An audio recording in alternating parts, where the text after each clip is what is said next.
In today's video, I'm going to teach you how to add a link to a picture in Google Slides. Whether you're creating a presentation for school, work, or a personal project, this is a useful skill that can make your slides more dynamic and interactive. So let's get started. First, open your Google Chrome browser. This is the best platform to use for Google Slides as it offers seamless integration with Google services. Once you're in Chrome, head over to the top right corner and click on Sign In.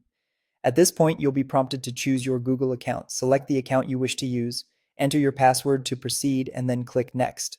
Once you're successfully logged in, look towards the upper right-hand side of your browser for a small grid of square dots. This is your Google Apps menu. Click on it to reveal a drop-down list of available Google services. Scroll down until you see Slides and click on it.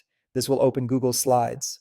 Once in Google Slides, navigate through your presentations and choose the one you'd like to work on. Click on that presentation to open it up. If you've already prepared a slide with an image that you want to link, you're ready for the next step. Click on the picture you want to link. When selected, you'll see a blue border around your image. This shows that the picture is active and ready for editing.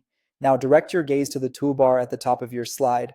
Look for the insert link icon, which looks like a small chain link. Click on it. This action opens a dialog box where you can enter the URL. Here, you'll need the full web address of the external website you want to link to your image. Make sure you've copied the correct link, then go ahead and paste it into the box provided. You're nearly finished. The final step is to click the Apply button. This saves the hyperlink to your image, making it interactive.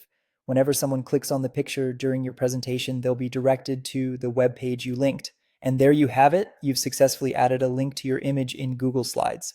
This can be a neat way to integrate additional content and references directly into your presentations, making your slides not only more informative, but also more captivating for your audience. If you found this guide helpful, make sure to practice a few times until you get the hang of it. Once you're comfortable, you'll be able to add links with ease. Thanks for watching and happy presenting.